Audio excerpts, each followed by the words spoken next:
नमस्कार मित्रांनो, turning point चॅनलवरती तुमचं हार्दिक स्वागत आहे.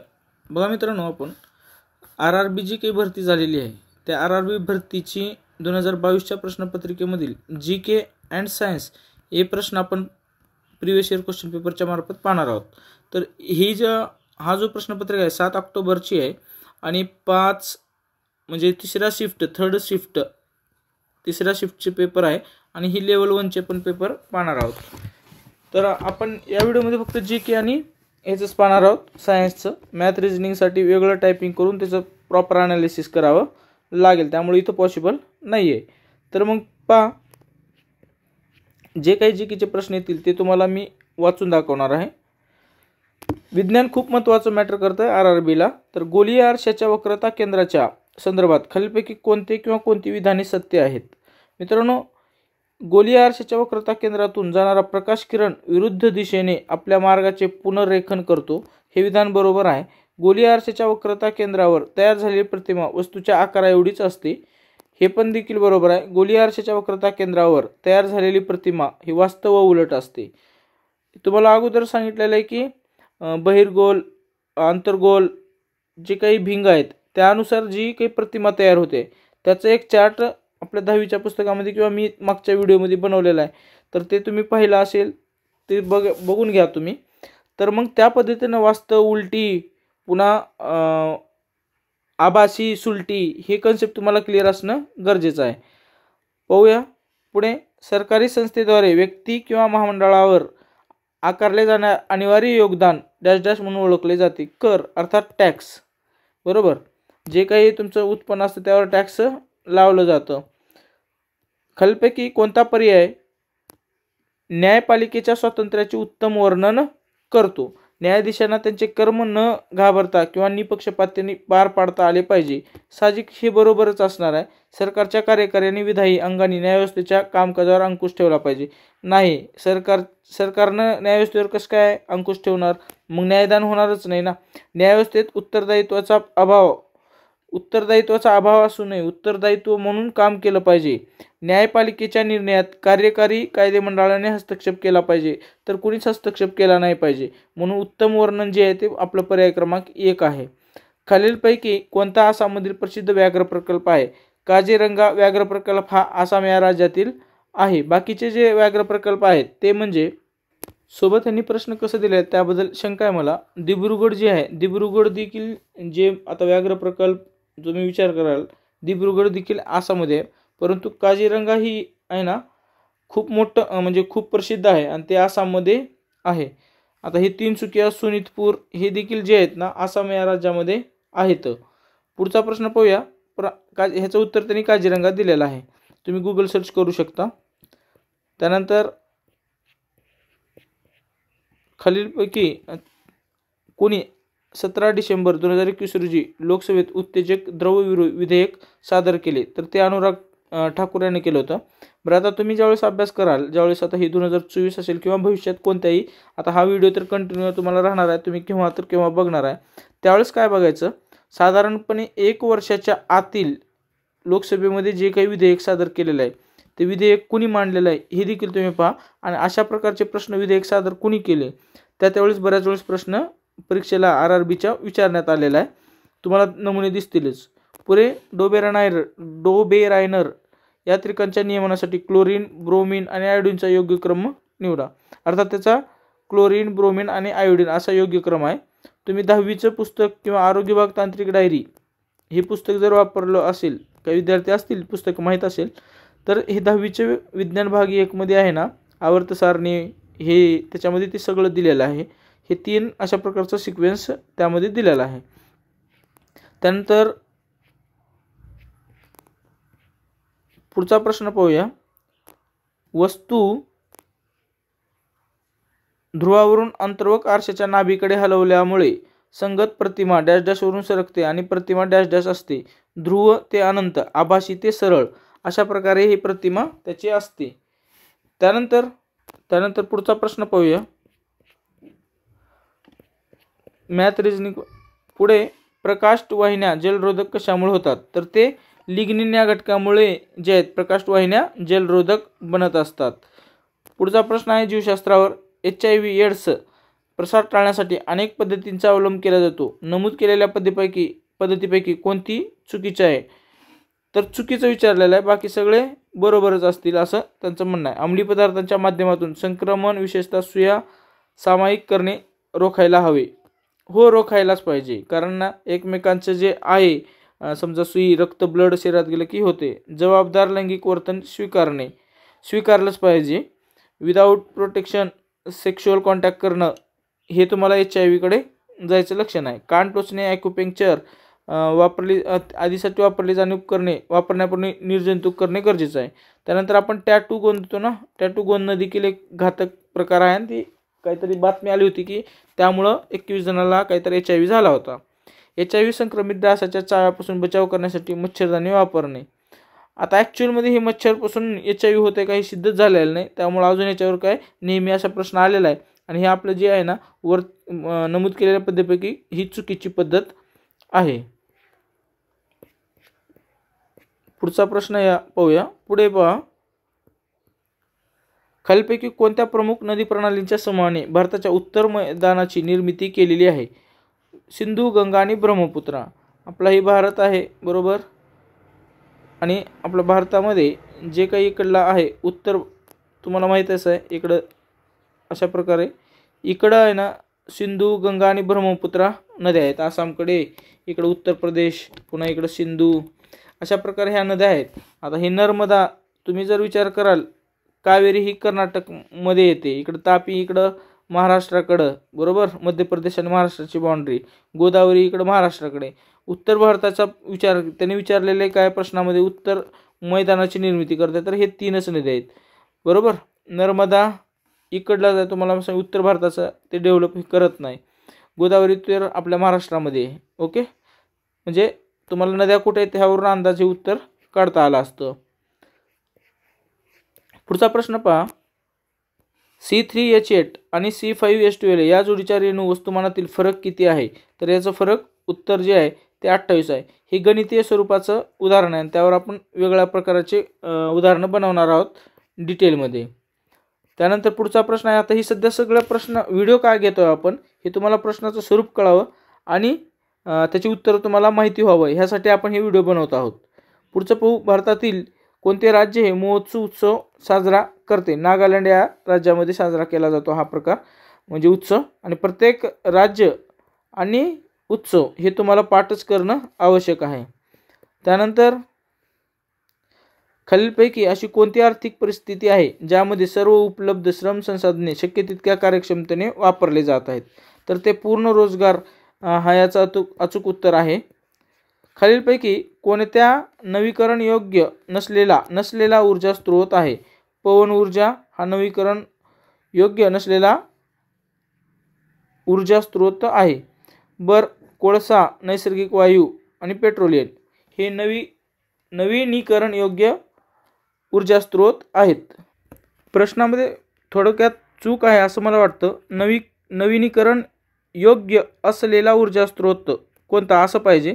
रिन्युएबल एनर्जी, तुम्हाला माहिती आहे ना, रिन्युएबल एनर्जी पवन आहे, वाऱ्यापासून वारंवार करू शकतो. एकतर त्यांनी प्रश्न कसा दिला पाहिजे होता, नवीनीकरण अयोग्य नसलेला, म्हणजे मग काय ह्याचा नॉन रिन्युएबल एनर्जी असा अर्थ झाला असता. आता बऱ्याच ठिकाणी असा प्रश्न चुकू शकतो, यावर आक्षेप तुम्ही घेऊ शकता, परंतु त्याने जे काही उत्तर दिलं होतं ते आपण सांगितलं, परंतु आपण त्यात दुरुस्ती केलेलं आहे. त्यानंतर पुढचा प्रश्न बघा,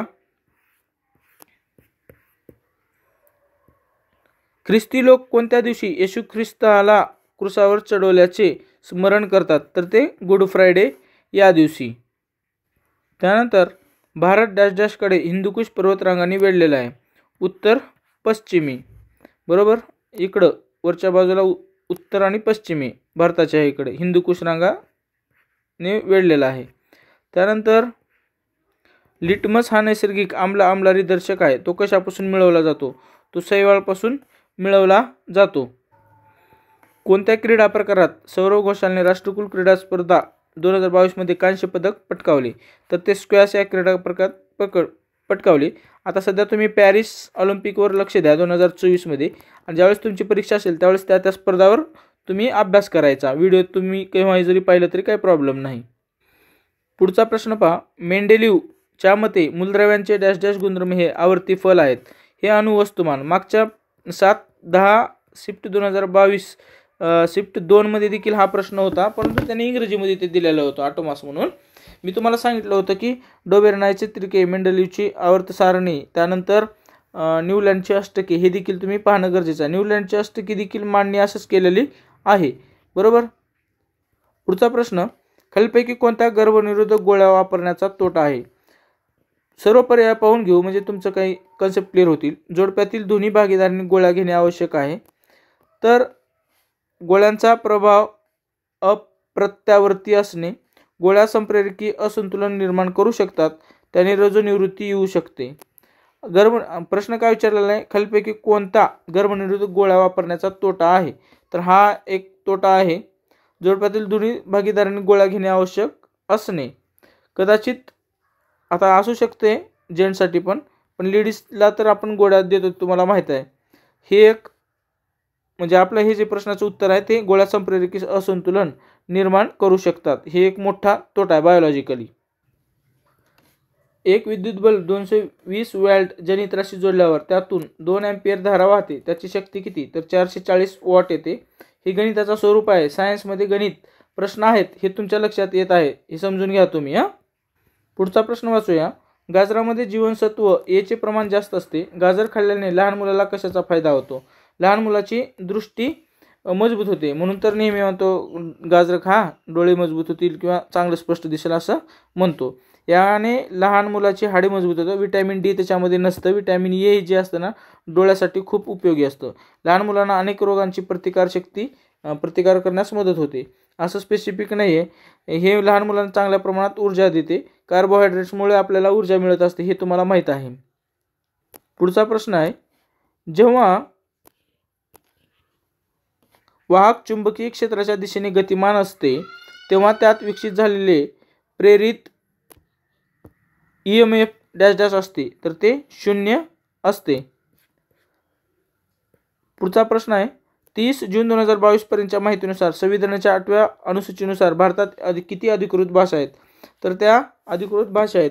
ज्यावेळेस राज्यघटना अंमलात आली त्यावेळेस किती भाषा राज्यघटनेत होत्या हे तुम्ही कमेंट बॉक्समध्ये सांगा, किंवा त्याचं एक सर्च करा की 8व्या परिशिष्टामध्ये आहे. मग परत बघा, राज्यघटना अस्तित्वात आली. आता ह्या अनुसूचीबद्दल सांगतो. त्यावेळेस केवळ 8च परिशिष्टी होती, परंतु सध्या जर विचार कराल तर सध्या 9, 10, 11 आणि 12 असे 4 परिशिष्टे नव्याने ॲड केलेले आहेत. हे जमीन धारणे संदर्भात आहे. 10वी जी परिशिष्ट आहे ते पक्षांतर बंदी संदर्भात आहे. 11वी आहे पंचायत राज संदर्भात आहे, आणि 12वी जी आहे ना पंचायत राज आहे परंतु नगरपालिका या संदर्भात आहे. हे सांगायचं तुम्हाला, म्हणजे हे झालेलं आहे. फक्त आता तुमच्यासाठी एक प्रश्न ठेवतो की ज्यावेळेस राज्यघटना अंमलात आली त्यावेळेस मूळ राज्यघटनेत किती भाषा नमूद होत्या? प्रश्न क्रमांक 66 पाहूया. आम्ल किंवा आम्लारी पाण्यात मिसळल्यावर काय होईल? तर आपल्याला काय काय पर्याय दिले ते वाचायचे. प्रति एकक आकारमान आयनांच्या संहतीत वाढ, प्रति एकक आकारमान आयनांच्या संहतीत घट, द्रावण विरल होईल, द्रावण अधिक संहत होईल. तर याचं उत्तर आहे 2 आणि 3.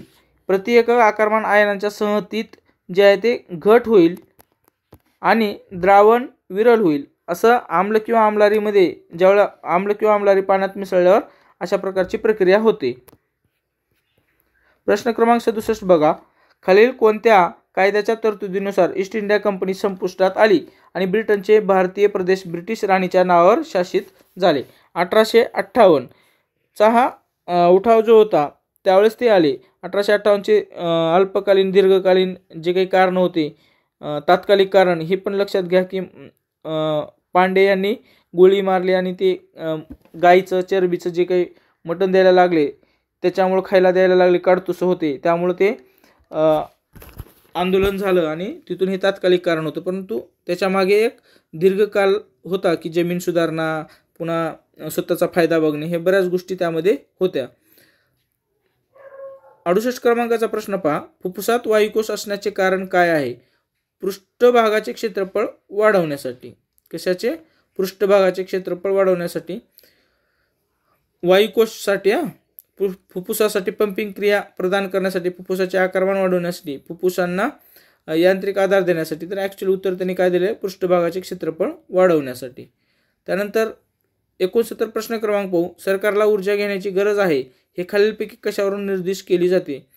कर्ज घेण्याची ऊर्जा नाही, कर्ज घेण्याची गरज आहे तर राजकोषीय तूट यावरून ते लक्षात येत असतं. 70 क्रमांकाचा प्रश्न आहे, खालीलपैकी कोणत्या राज्याशी मध्य प्रदेशची आपली सीमा सामायिक करत नाही. बिहार राज्याशी सामायिक करत नाही, बाकी हे तिन्ही राज्य आहे. आपल्या वरचा भाग जो आहे गडचिरोलीचा पण सर्वाधिक जी सीमा आहे ना मध्य प्रदेश राज्यालाच लागलेली आहे.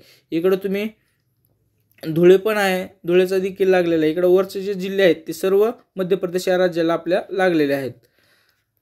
72 क्रमांकाचा प्रश्न बघा, भारतीय राज्यघटनेच्या अनुच्छेद 21 खालील कोणत्या गोष्टींशी निगडीत आहे. जीविताचे रक्षण व वैयक्तिक स्वातंत्र्य. घटनात्मक उपायाचा अधिकार जो आहे तो 32 क्रमांक आहे आणि समानतेचा अधिकार 14 आहे. सांस्कृतिक व शैक्षणिक अधिकार हा जो क्रमांक आहे तो जो आहे कलम 29 आणि 30 मध्ये नमूद केलेला आहे. बरोबर. त्यानंतर पुढचा प्रश्न पाहूया. प्रश्न क्रमांक 73 पाहू. भारतीय राज्यघटनेनुसार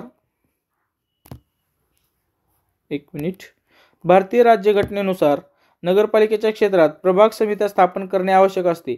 अशा नगरपालिकेची लोकसंख्या डॅश डॅश असावी लागते. ते 3 लाख किंवा त्यापेक्षा अधिक असावी लागते. बरं, नगरपालिकेच्या संदर्भात 73वी घटना दुरुस्ती आणि 74वी घटना दुरुस्ती तुम्ही लक्षात ठेवणं गरजेचं आहे. 73व्या घटना दुरुस्तीमुळे 11वी परिशिष्ट समावेश झाले, त्यानुसार 12वी परिशिष्ट समावेश झाले. 11वी परिशिष्ट हे पंचायत राज संदर्भात आहे म्हणजे ग्रामीण आणि 12वी परिशिष्ट हे पंचायत राज परंतु नगरपालिका, पंचायत परंतु नगरपालिका म्हणजे जे काही परिशिष्ट झालं 9वं परिशिष्ट झालं हे पहिल्या घटना दुरुस्तीमुळं 10वी जी की पक्षांतर बंदी संदर्भात आहे ते घटना दुरुस्ती ह्याच्यामुळे झाली 85वी घटना दुरुस्तीमुळं ॲड झालेला आहे. पुढचा प्रश्न पाहूया. 52वा घटना दुरुस्तीमुळं. त्यानंतर 74वा प्रश्न पाहूया. 10 फेब्रुवारी 2022 रोजी मद्रास उच्च न्यायालयाचे मुख्य न्यायमूर्तीपदी कोणाची नेमणूक झालेली आहे. तर न्यायमूर्ती मनीश्वरनाथ पंढारी. बरं, आता हा प्रश्न आजच्या 2024च्या दृष्टीनं चुकीचा आहे, परंतु सध्या मद्रासचे कोण आहेत हे पहा किंवा तुमच्या अभ्यास करायच्या कालावधीमध्ये कोणाची कोणत्या उच्च न्यायालयामध्ये नियुक्ती झाली, राज्य व राज्यपाल जर नवीन नियुक्ती झाली असेल तर ते तुम्ही अभ्यास करणं गरजेचं आहे. जेव्हा केव्हा तुमची परीक्षा असेल, जो कोणी 1 वर्षानं व्हिडिओ पाहत असेल त्यावेळेस तुम्ही हे गोष्टी करा.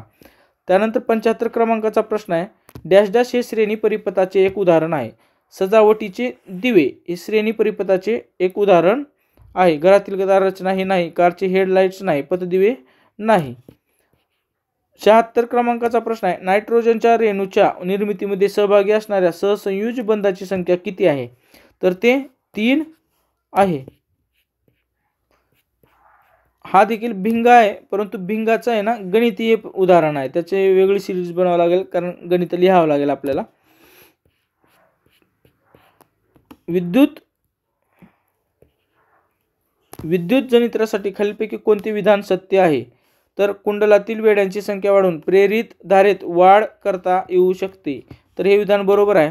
कुंडलाचा वेग वाढवून प्रेरित धारेत वाढ करता येऊ शकतो. तर हे देखील बरोबर आहे.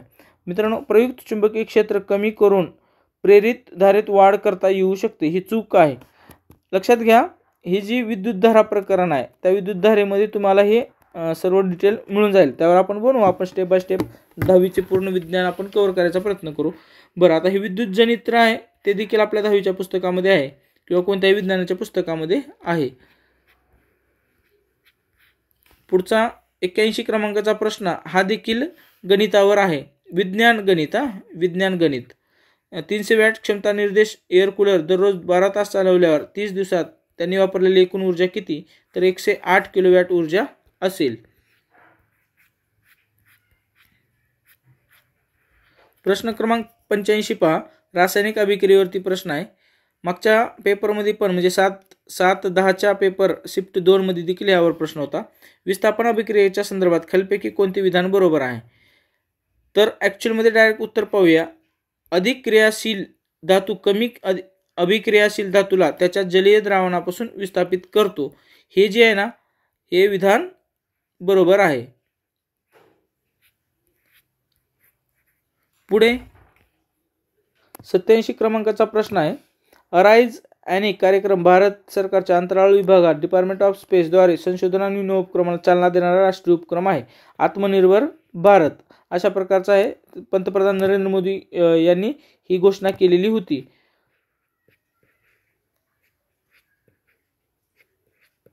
प्रश्न क्रमांक 95 पहा. खालीलपैकी कोण पहिल्या पोषण पातळीवर आहेत? उत्पादक म्हणजे आपण जे काही वनस्पती असतात हे पहिल्या पातळीवर असतात. म्हणजे ज्वारी हे ते जे असतात वनस्पती जे असतात ते सर्व पहिल्या पातळीवर असतात. त्यांच्यामुळेच आपल्याला खायला मिळत असतं.